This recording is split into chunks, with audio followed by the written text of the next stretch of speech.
Hello, everyone. Welcome back to those of you who have joined us for multiple sessions today on our PSEO Coalition Virtual Showcase. If anyone's joining us just for session 3, welcome. I am Gina Johnson. I serve as director of the PSEO Coalition, and we're very excited to have you here engaging with us. Lots of conversation in the chat and lots of resources being shared in the chat. So do please feel free to be engaging in there with each other as well as with our speakers. So I'm going to introduce session 3 by sharing that there's quite a few connections, obviously, in the goals that we have as a PSEO coalition that we share with our colleagues at the US Census, that we share with our colleagues in philanthropy, including Strata Education Foundation, who is helping us with support for this event and many others. And one of those goals is increased use and sharing of post-secondary outcomes data. So that's obviously something that we all share in common. It's something we've been touching on in session 1 and 2, and now we're going to dig into, in particular, in session 3 as well. The PSEO Coalition has great admiration for and greatly appreciates how the US Census shares these data in a very secure manner. They share it both through the PSEO Explorer tool and also as data files that are free and open and available for folks to download, and obviously very secure as well. They're very careful with their security measures. We also partner with our coalition members and with Census to talk about ideas in enhancing the PSEO data. And in fact, our Census colleagues are working on what they're calling PSEO 2.0, some ideas that they've gleaned from the users of the data to think about how to improve data this fall with the next round that are going to come out. One method for us to be using and sharing these data more is by PSEO Coalition, using some resources from our partners at Strata Education Foundation to hire a student intern supervisor and 2 student interns. And I will preview and say I will introduce you to them later on in this session and have them share their work. But before, what I'd like to do is really hear some foundation from some of our PSEO Coalition members, thinking about how are they considering already or thinking about in the future using specifically PSEO data as part of their education to workforce data sharing, information sharing, data-informed decision-making, excuse me. And so I'm joined now by Dr. Jason Pontius, who serves as Associate Chief Academic Officer at the Iowa Board of Regents, and Kara Plamann Wagoner, who serves as Director of Institutional Research Analysis and Planning at the University of Hawaii System. Thank you, Jason, and thank you, Kara. I have a series of questions that I'm going to ask each of Jason and Kara, and thinking about this topic, and we're going to head through there. And so I'm going to ask each of them each of these questions in turn. Also, again, feel free to engage in the chat. Understand Jason and Kara aren't going to be able to engage back with you until they're done with their speaking role. But do please engage with one another and ask questions and share information from your states and what you're thinking about in the chat. So Jason, let's start with you with my first question, which is, what is your impetus for exploring use of PSEO data in your state? Where did that start out? Where did that come from? Yeah, so we'd always had an interest in looking more at the wage outcomes for our graduates. I know all universities have some kind of like 1 year after surveys that they do for their graduates. And for a while, we tried to trade on that, but it wasn't satisfying, I think, a lot of our external constituents. And so we saw the writing on the wall. We talked with our workforce development folks, but it was a situation where they were able to match for our graduates who stayed in the state. Mm-hmm. But we knew that we had 40% of our new students are coming in from out of state. And so we're trying to get something a little bit more comprehensive than that. And unfortunately, they weren't able to share the data back with us. They were only going to do the reports for us, and they weren't sure whether they could charge it, whether they would be able to charge us or not charge us. So we came across one of David Troutman's presentations, and Rachel Boone and we kind of looked at each other and it's like, yeah, we need to do this now. And obviously free. We are a fairly small state. Our Board of Regents oversees the 3 public universities. We have a staff of 17, which is mostly attorneys and lobbyists. So our academic and student affairs section is 2 people, and so we don't have a lot of resources in that respect. So something that like this was perfect for us, and adding the free part was a huge part of it. So right around the time that we made that decision, our legislators became very active in asking us for more data. So we were happy to be able to turn around quickly and be able to offer this to them. So it quickly became an internal and switched to just kind of trying to keep up with legislative demand. And I'll stop there. Fantastic. So I love that when you have an idea already and then someone says, hey, do we have this? And you're ready with it. I really like that. It's like lots of forethought. It's really good timing. So Kara, how about you all in Hawaii? How are you thinking about, or how did this come to be that you wanted to participate and you wanted to start using these data? Sure thing. And before I kick off, I just wanted to ask Jason, when was that? So how long ago did that legislative kind of ask happen? And when did you get on board with the PSEO? I think it's now been almost 3 years since that happened, and we had just submitted the data to census, and we basically the legislation. I don't know whether it leaked or whatever happened, but the legislators then turned around and asked us for the information. Like, can you give us until October? And that's when the data finally kind of came through. And so yeah, the timing couldn't have been better for us. And yeah, it's one of those rare moments again where you look like you know what you're doing.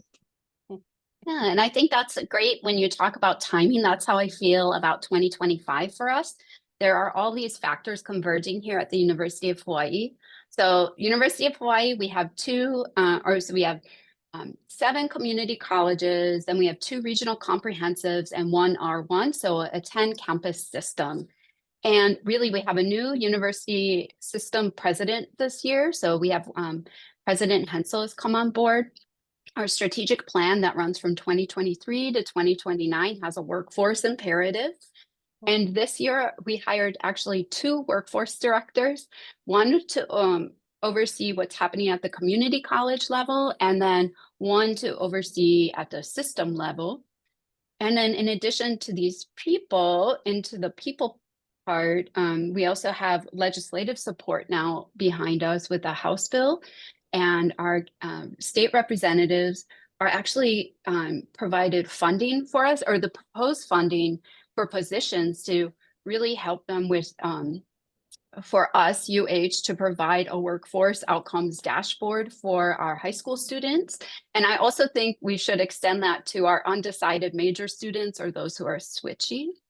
And it was funny, before we began today, I was thinking, oh, when we're the last one, everything's going to be said before we get to this point.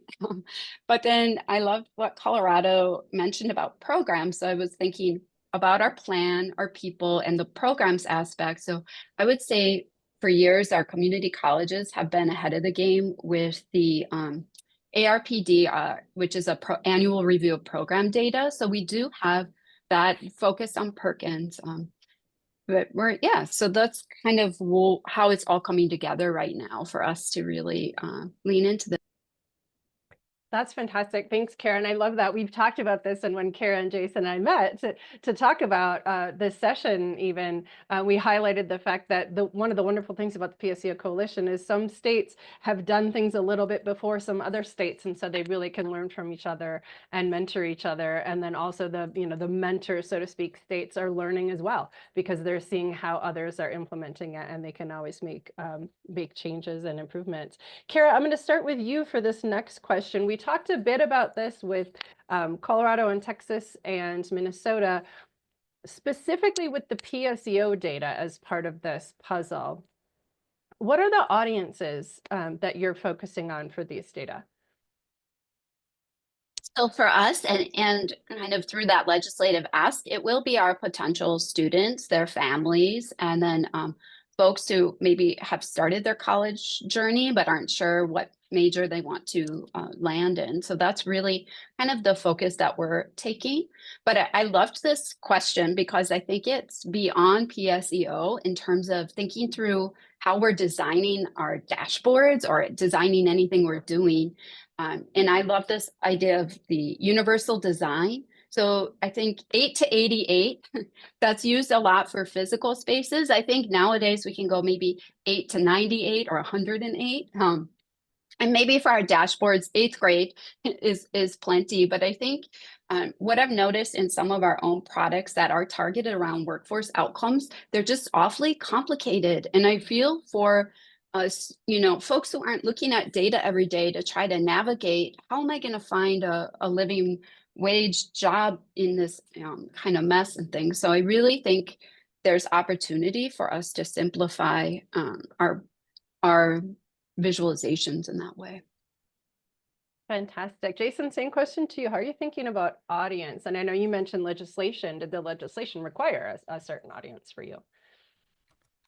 Yeah, so I mean, initially we thought our audience was going to be just the universities and maybe some general public dashboards. And the first thing I put in the chat was just one of the first things we did to try to simplify the PSEO Explorer. I think that was after I'd walked one of our lobbyists through trying to find data on the Explorer and realized that it's great. It's a fantastic tool, but he was struggling with it. And so we tried to make it something that was one sheet, one page, that has fairly limited kind of like drop downs, so we can just try to get the main points across for most of our public.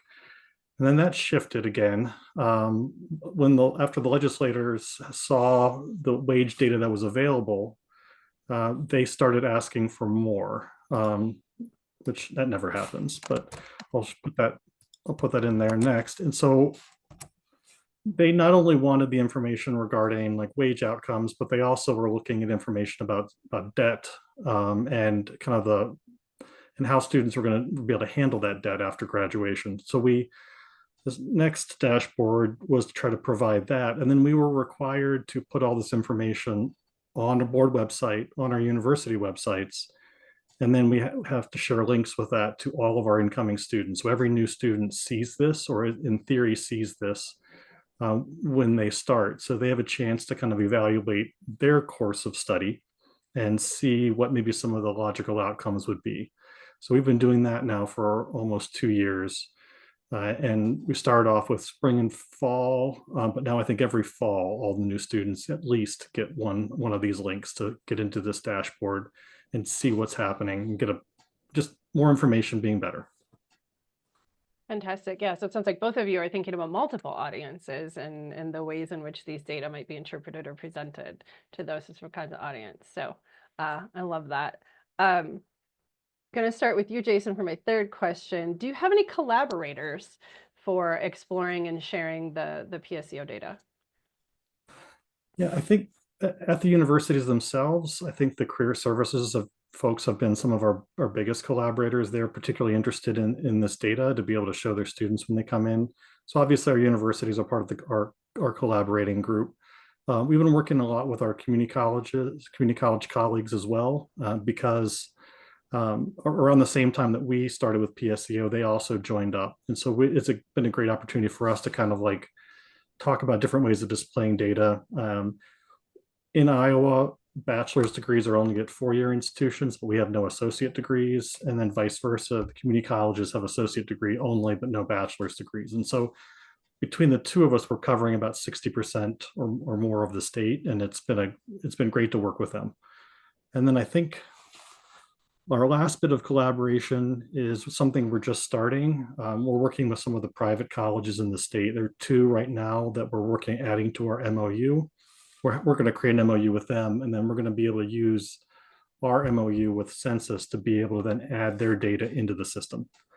So I think once that starts, the others will probably pretty quickly follow, and I'm hoping we can get almost universal coverage for our state. Yeah, fantastic. I imagine, and we do have some examples of independent colleges that are part of the PSEO data set, and I know they often have folks crossing state lines, right? They're not necessarily going to be able to track the outcomes of those folks without participating in something like the PSEO. So that's great that you all can be a resource for them and a true collaborator. So Kara, how about you? How are you thinking about your collaborators? You mentioned some new pieces, partly hiring some new positions and things like that. Who are your main collaborators in thinking about these data?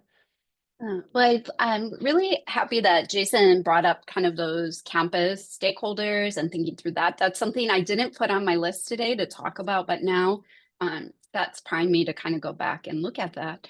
So for us, my collaborators are really going to be the executive director for our P20 organization. So that's Stephen Schatz. And then our UHCC counterpart to my role, a director of institutional effectiveness, and that's Josh Kaakua. And the three of us will be at the summit in April. So we're really excited to actually, and that's collaborate with all of you. So I really do consider this group part of our collaborators because I'm always learning from those who've gone ahead and done some of this work already. So there's that. And then I think when we're looking at any kind of dashboarding with especially public facing, I've really found a gem in Stephanie Kim. She works with our legislators. So she's our government relations person for UH, but she has such an approach of being able to see like, data people, we never get caught in the weeds and we never give people the kitchen sink, right? That never happens. So she's able to be like, can we just simplify this, or we don't need this or do that? So I think having those allies too is so helpful in creating products that will be useful for those students and families. And then I just wanted to give a shout out, Alex Sue, who's our IT specialist, who really helps pull the data and provides that to our US Census, because without the folks doing all of that, we wouldn't have these great tools and great conversations. So thanks. Yeah. Fantastic. I love that. Yeah, I say we, with my institutional research background, of thinking about, how to use data and those stakeholders and things. And so very smart of you also to be collaborating with those folks who help you with the data from the foundation and institute in IT. And then also thinking about those folks who will challenge us to say, right, I'm not in the weeds all the time, so how can you explain this to someone who's not step out of those weeds? So I love that you have a collaborator to help you with that as well. So Kara, start with you on this one. Specifically, what are the things you're thinking about in terms of the PSEO data adding to, because of course you have in-state data, you have institutional data, you have other sources of data. So what is it about the PSEO data that helps add to the story of educational workforce in Hawaii? Right, and we've heard a lot about it already today, but those geographic flows and our graduates, when they make a decision, it's not a river they're crossing, right? It's an ocean, it can be an ocean and a continent. So to really dive into those patterns and identify brain drain depending on major and things, that is really key. And then that expands our audience, I think, to those folks making decisions on programming and outreach. So I think that's been a huge benefit for us. And then also seeing what's happening with the median income across. My one wish, and I think I plug this as much as I can, but it would be great to have a toggle to see the difference between median income in the state of Hawaii compared to our students when they're going outside of Hawaii, just to see, because we do tend to have lower wages and a very high cost of living, which drives folks out. But I think that having that data for that could be very compelling, or maybe, even for folks making decisions like our legislators to see that and say, oh, wow, okay, looks like there's that much of a difference in wage, I think could be very powerful.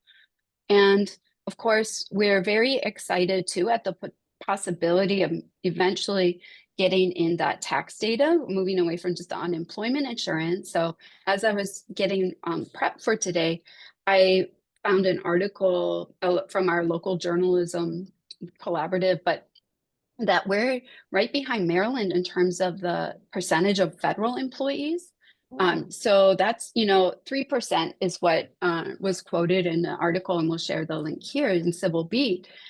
So that's a potential pool that we just don't have data on right now. And I think for things like information security, I think there are a lot of our grads are going into that federal government. So it'd be interesting to have that, or more, insightful. Yeah. And I know, we talked about getting down to the profession level. Of course, that's always the dream too. Yeah. Yep. I love that. It's related to what Jason was saying, was we have data and then we want more data. But that's, I think that's always a good sign of a good data set, is it makes you ask questions and makes you ask more questions and interrogate it. So thankfully we have all of you with all of these ideas, and we have our partners at Census to share these ideas with, so they can work with us to enhance the data set and the data tools. Jason, over to you then. What do you think the PSEO data add to the story of educational workforce in Iowa? So in geographic flows, I would agree with Kara, has probably been one of our more interesting ones.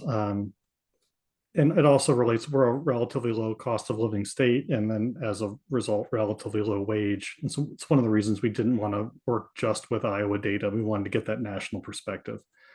And then as Census adds more data regarding residency, I think we're going to get a more kind of robust picture of students that come in from out of state and stay versus those that are from and then leave. And I think it's going to be helpful for us. But again, we keep about 50% of our graduates in the state after 10 years. However, we start with 40% from out of state to begin with. So it's been able to put that context for legislators and other policymakers regarding that. We've been also able to kind of, I think, debunk a lot of myths about bad wages and bad majors. The one I looked up just recently was like industries for history bachelor's degrees in the state of Iowa. Number one industry is educational services, which makes sense. Number two, finance and insurance. We've been able to show folks that graduates from enter a wide variety of industries, even within specific majors or specific degrees. And on the flip side of that, industries bring in folks from all sorts of different backgrounds. There's a tendency to think in terms of like, oh, this is an agriculture industry company. They just want ag majors. No, they need everything. And the idea that in order to make our ag sector stronger, we just need to add more agriculture folks this puts a pin in that. And so it's been great to kind of talk about that as well. I'm hoping we can get better information about kind of how people swirl in and out of state over time and across kind of our state borders. Nebraska and Illinois are the big areas where folks from Iowa go and then come into Iowa from. And then I think the last thing that was really helpful for us was this idea that we were able to see that even though 50% stay in the state of Iowa, like almost 85% are staying in the immediate area of the Midwest. And so it's not that, I've said this in other presentations, there was a pervasive notion that everybody who left Iowa was going to California or DC. And we could show pretty plainly that was not happening, and might even be easier to bring them back in since they're only like one state away in a lot of cases. Yeah. Good point. They're getting good jobs and then they're saving up their money so they can go to Hawaii for a week in the middle of winter when it's, 20 below wind chill in Iowa. I want to ask you both, just as we wrap this up and then we transition into showing examples from our interns, that once again, I'd like to highlight both of you helped us immensely in providing input to those interns. Anything else that you just kind of want to wrap up with, either of you, Kara first and then Jason, on what you'd like to say about the PSEO data or participating in it or using the data? And I just want to thank Jason. Oh, go on, Jason, if you want. Oh, I was going to say it may be my connection, but I wasn't able to hear much of what Gina was saying. It was breaking up for me. So sorry, let me let Kara go then. Yeah, let me just repeat. Just was going to ask both you and Kara if there's anything else you would just like to share, kind of to conclude this piece before we share the interns examples. Anything you want to share about using the data or participating in the PSEO Coalition? One thing I think Jason reminded me of when he was talking about helping challenge what perceptions of wage, right, and low wage. So I think that's also a huge benefit that we don't have in our in-state dashboard. So I love that we have up to 10 years of seeing what's happening for our graduates. I think that is powerful, especially for liberal arts and humanities, to see that it will take longer than 1 year to for those folks to land on their feet and get situated into the workforce sometimes. So I think that's just overall PSEO is such a powerful tool, and I look forward to getting more eyes on it this year within Hawaii, and seeing you all in April. Fabulous. Thanks, Kara. Jason, anything else you want to share? I wasn't able to follow too much because my sound, for whatever reason, is still a little bit choppy. But I did get that you're asking for anything we have to add, and I really don't have much more to add at this point. But thank you. Okay, thanks so much, Jason. Thank you to both Kara and Jason, both for what they just shared just now, their journeys in Iowa and Hawaii in using PSEO data as part of, which is where we really advocate for. This is part of a big puzzle for all of us, right? We have lots of data that we can use, and this is one piece of the puzzle. And also, huge thank you to both of them, because as I mentioned, they have both been immensely helpful in helping us think about and share with our student interns ideas for how folks want to use these data. And so what I'm going to transition to next is actually something that we pre-recorded, and there's a very legitimate good reason why we pre-recorded this, and that is we are going to feature our intern supervisor, Dr. Christopher Peña, who is a professor of the practice at the University of Denver and also serves as our intern supervisor for the PSEO Coalition. And our two student interns who are both in the Management Information Systems Master of Sciences program at Northern Illinois University, DiviyaBharrathi Barathwaaj and Teja Tadikonda. They are going to share via video recording, again, because they're students and they're a professor. And guess what? They have class. So we all appreciate the fact that they are prioritizing their classes over us. And also, we're able to pre-record this so we can still share it with you. So this is about a 20-minute video. We're going to share this with you, and it's an introduction by Christopher, who is going to share the work and the planned work of the student interns, and then each of the interns are going to share visually kind of a display of a couple of the tools that are examples of what we're working on. Again, we won't have a link in the chat for these because they are not yet live or available. They're still in the works, but that's why we want to connect with all of you on here, because when they are live and we do have something to share with all of you, and we now know who you are and we know that you're interested. So I'm going to pause here and give us a second to start the video.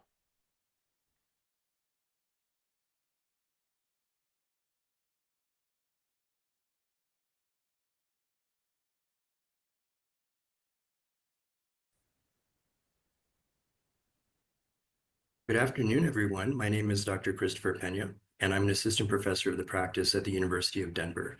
I'm also serving as an intern supervisor for the PSEO project, which is a project that's allowing us to develop a set of interactive tools for our stakeholders as members of the PSEO coalition. This afternoon, I'd like to talk to you about that project and some of the different ways that we're integrating other data sources into the PSEO data set. Now, the goals of this project are severalfold. First off, we want to make sure that we're developing those interactive tools for our stakeholders, and eventually we'll pass those off to different members of the coalition, including institutions and state higher education agencies and other constituents.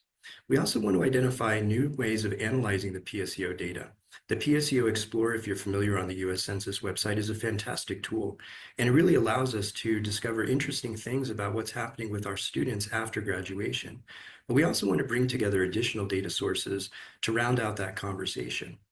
And finally, we want to think about how we can inspire new ideas and new ways of thinking about the PSEO dataset, so that as our coalition members take on this work themselves, they can also do interesting analysis that's insightful and purposeful for their work. Now, we've been guided by several different design principles in our work so far, and we started back in the end of fall of 2024. And so a few key principles for us are versatility. We want to make sure that the tools that we develop are versatile enough to serve a variety of different needs, so that we're not developing a lot of individual tools that are overly specialized. We want to have general tools that we can then use for a variety of purposes. We also want to standardize our tools and our data sets to make sure that we can reproduce them over time and update them as the PSEO data set itself is changed over time. And in terms of our work itself, we want to make sure that we're very flexible with our work. We want to make sure that we understand that the needs of our stakeholders, our coalition members, and the larger community of stakeholders, members of the public, students, career counselors, and so on, that their needs are going to change over time. And so we should make sure that our tools are flexible enough to adapt to that. And then finally, and perhaps most importantly, we want to make sure that whatever we put out there supports actionable insight. We want to make sure that it's not just interesting, but that our stakeholders can actually do something with the information that they're uncovering through these tools. Now, there are some potential challenges that we've encountered so far in our work, and I wanted to share those with you just so you're also aware of them as you're doing the same kind of exercises in your own spaces. Now, one thing that we encountered early on was the file size of the PSEO data sets. We're dragging those down or bringing those down from the PSEO Explorer website, and those files are quite large. There are two files, the earnings data set and the flows data set. The earnings data set is fairly manageable, but the flows data set, which tells about geography and industry movement, is quite large. Now, we've been using tools like Python to read in the data and to manipulate and transform it for the work of analysis. But that challenge has been something we've had to overcome in terms of reading the data in to a Python data frame. And of course, those of you who are familiar with that know that the larger data set you have, the more memory that it takes on your computer. So that's something that we also want to be very thoughtful of. The other connection to that is as we connect to our data sources in tools like Tableau and Power BI, we also have to think about how those tools are going to be processing the information. So that can be a little bit of a challenge as well. Now, as we think about working with supplemental data sources, we also have to think about how we bring those sources together. And so bringing them together requires some kind of join field, something that they share in common that would allow us to bring those data sources together. We found early on that the PSEO dataset is using the OPEID, which is a federal financial aid identifier, which maps up fairly well with other data sources that I'll talk about in just a minute. But it's not perfect. Some of us are, for example, are more familiar with the IPEDS unit ID, and I'll talk about that in just a minute. But there are other ways of thinking about how to map up those institutions. We want to make sure that we have a good one-to-one relationship between our data sources. And then a final challenge is simply aggregation. The data sets that we're working with are pre-aggregated at multiple levels.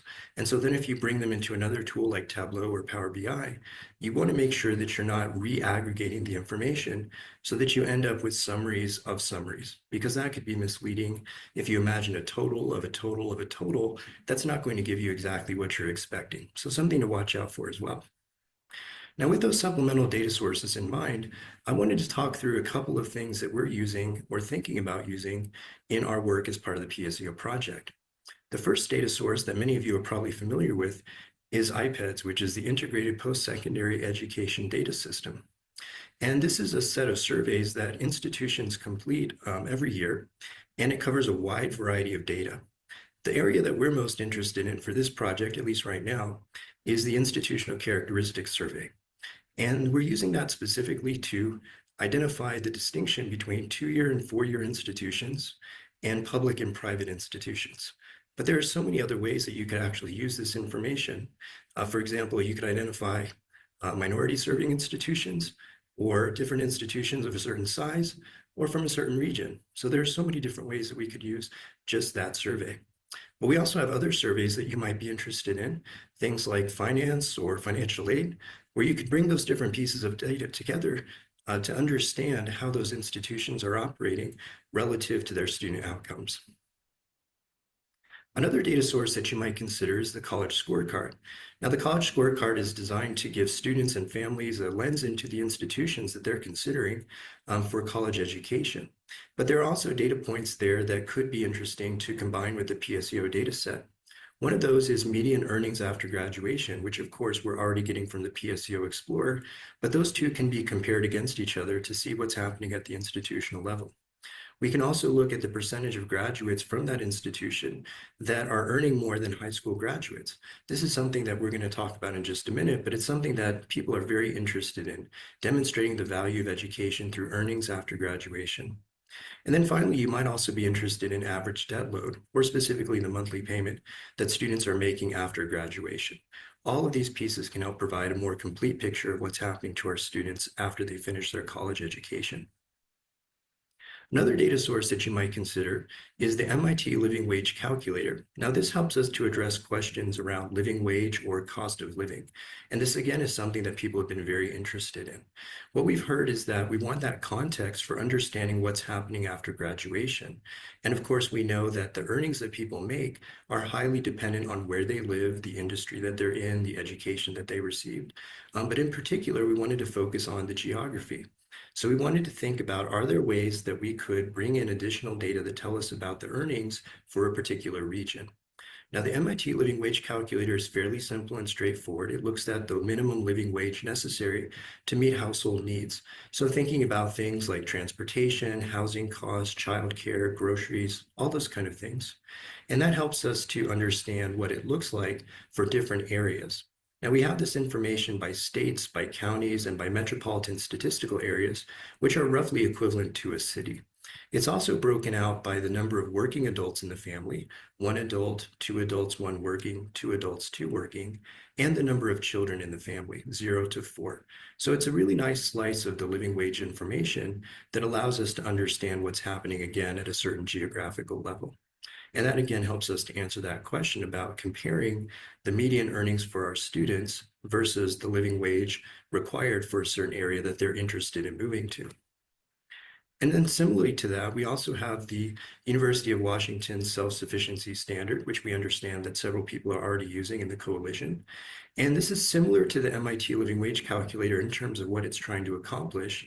It's looking at the minimum salary or annual wage that's required to meet those requirements for household expenses. So the idea of self-sufficiency there.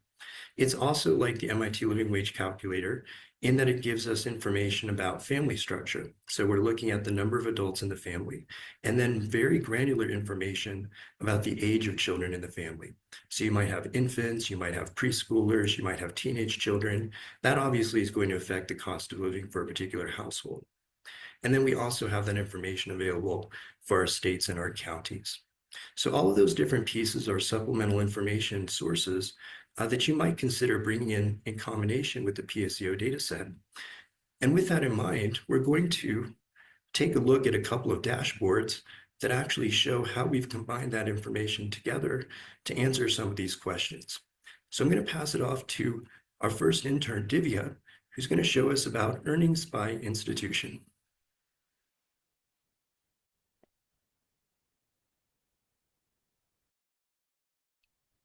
Good afternoon, everyone. My name is DiviyaBharrathi, and I'm a student intern from Northern Illinois University, working with the PSEO Coalition on developing this dashboard. This is one of the dashboards that we have built to help institutional users gain insights into post-graduation earnings. This project was designed to help institutional users compare earning quartiles across different institutions. Through our discussion with our stakeholders, we have identified the need for agencies to analyze earning outcomes, particularly by institution type, degree level, academic program, and the time after graduation. The goal of this dashboard is to provide a structured and interactive view of salary distributions, allowing institutions and agencies to better understand post-graduation earning trends on how they vary across different institutions. Now that we have covered the purpose of the dashboard, let's look at some of the key features and design decisions that went into creating it. So as we all know, box plots are the best way to visualize quartiles. However, since we do not have the raw data behind the PSEO data set, we have opted for a NAT chart instead. While commonly used in project management, NAT charts can effectively show earning quartiles by visually displaying salary ranges across institutions. With this visualization method in place, let's now look at how institution types are categorized with this dashboard and why those distinctions matter. So this dashboard categorizes institution based on IPED's institutional characteristics survey. So we can look at how there is degree level here. We can look at associate degrees, baccalaureate degrees, and we'll also look at master degrees. And baccalaureate primarily displays 4-year institutions, and associate degree level typically shows 2-year institutions, though there are some exceptions. If we look at Illinois, sorry.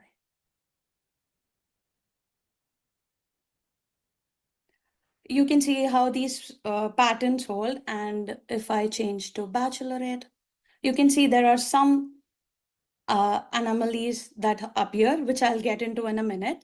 Beyond the institutional type, another important factor influencing earning is the academic program itself.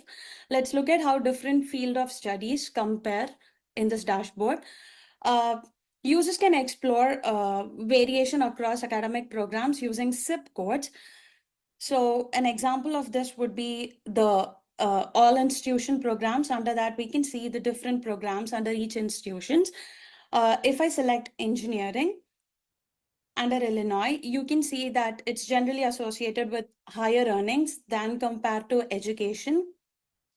Over here, you can see how lower earnings with better distinct distribution. This demonstrates how education outcomes are influenced not only by the institution type, but also by the chosen field of study. While comparing programs, you might notice that there are some cells in the chart, those are blank. Let's take a moment to clarify what that means and why it happens. So some cells may appear blank, which means that the institution does not offer the selected program, but still appears in the PSEO data. And maybe the data was not reported or did not meet our disclosure thresholds. And now that we know how to interpret the data, let's talk about why this dashboard is valuable and how it differs from the PSEO Explorer. So this dashboard offers a more detailed view by allowing users to explore salary distribution by quartiles. It also provides insights into how institution earnings change over time, and also highlighting the differences between degree levels and academic programs. However, it's also important to note that earnings alone do not measure the institutional effectiveness. Salaries are influenced by geographical location, cost of living, industry trends, and all of which should be considered when we are drawing conclusions. While this dashboard provides valuable insight into post-graduation earnings, we also need to consider broader economic factors to fully understand the impact of these earnings. To gain a more comprehensive understanding, we should also consider cost of living, since the same salary might have a different real-world impact depending on the region of where you live. With that in mind, I'll now hand it over to Sai, who will introduce a visualization that compares earning outcomes with living wages by metropolitan statistical areas to provide additional context. It's okay. Good afternoon, everyone. My name is Sai Teja. I am working as intern in PSEO Coalition on these dashboards. Now I am going to give a demo about the living wage and median earnings. In speaking with my stakeholders, we found that many coalition members are interested in cost of living data to better understand the PSEO data. One way to address this need is by using living wage data, which shows the minimum salary need to support a family. This dashboard helps users compare to expected median earning against the living wage for the different metropolitan areas. It is a very valuable tool for the students exploring which institution to attend and where they might want to live after the graduation. Here, the whole dashboard was divided into 4 panels, and the right upper panel, which contains academic studies.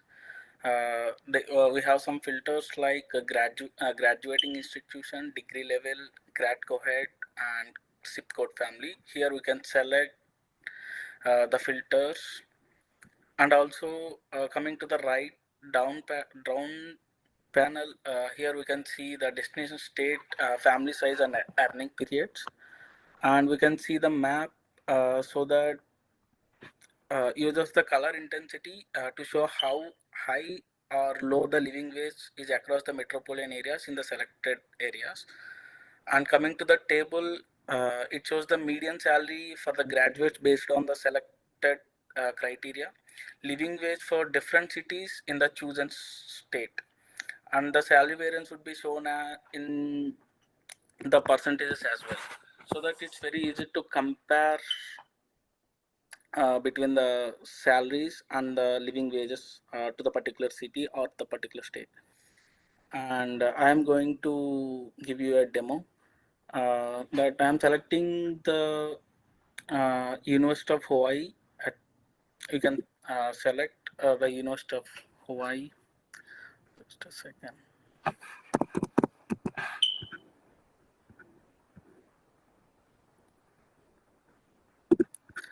And the degree level as bachelorate, and grad cohorts as all cohorts, and zip code as all institutional programs. And here this is the student details. And when coming to the destination state, here I just selected the Oregon, and the family side first I am selecting as a one adult. And for the earning period, I select as 1 year. Here we can see in the salary comparison that we can. I'm sorry, 1 second. I'm going to select the Oregon. Yeah.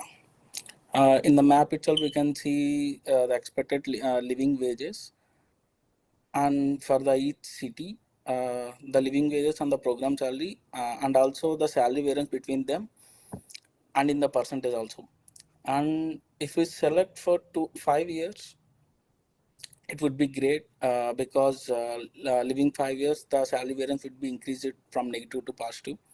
And from selecting for the 10 years, it would be increased. And for the family, if I select 2 adults and 2 working, we can see the difference in the map, in the table, and also in the map itself. Likewise, the students can compare to where to settle down after the graduation. This dashboard are going to useful for the students. It's a very useful for the students to compare for the metropolitan cities like these. And not only in the Oregon state, we can toggle with the different states what the student want to be settled down. And this visualization is a very valuable tool for students to explore how their expected salaries compared to the cost of living in a particular area. And while it is not a perfect comparison, it serves as an excellent starting point for helping students think through where they want to work in life together after the graduation. Thank you so much.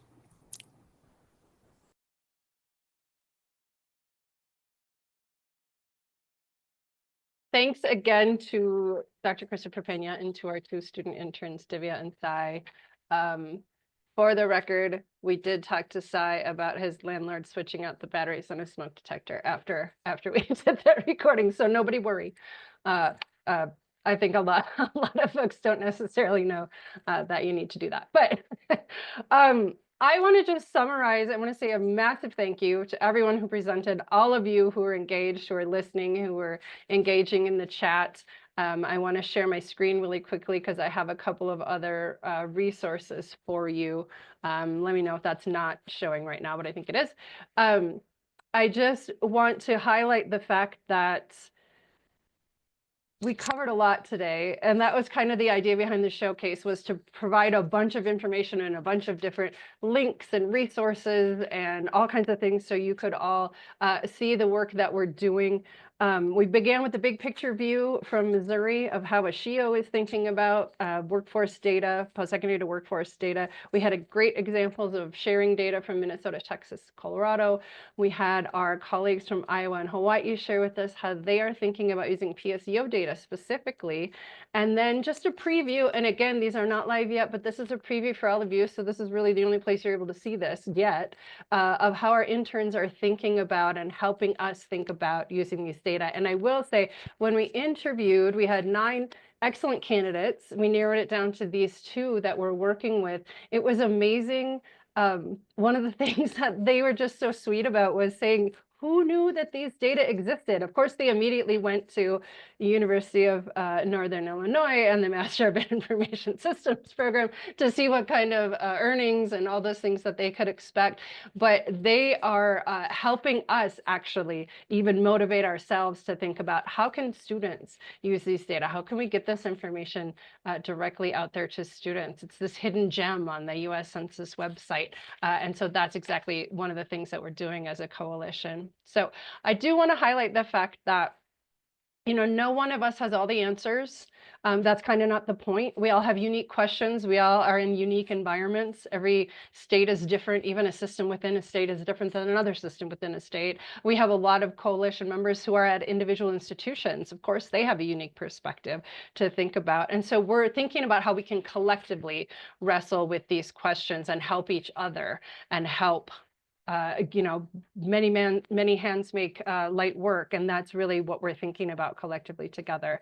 So have some email addresses on here. Reach out if you have any questions. We now, because you registered, we have we know that you're interested in this, and so promise not to spam you. We might start thinking about setting up a newsletter and things like that. We are on LinkedIn now. We just joined a couple weeks ago. We're very excited to engage with folks on there, and as we are wanting to live what it is we're talking about and being data informed, event feedback, please do. It's a really super brief survey, but we would love to know. This is our first virtual showcase as a PSEO coalition, so we'd love to know from you, how can we improve it?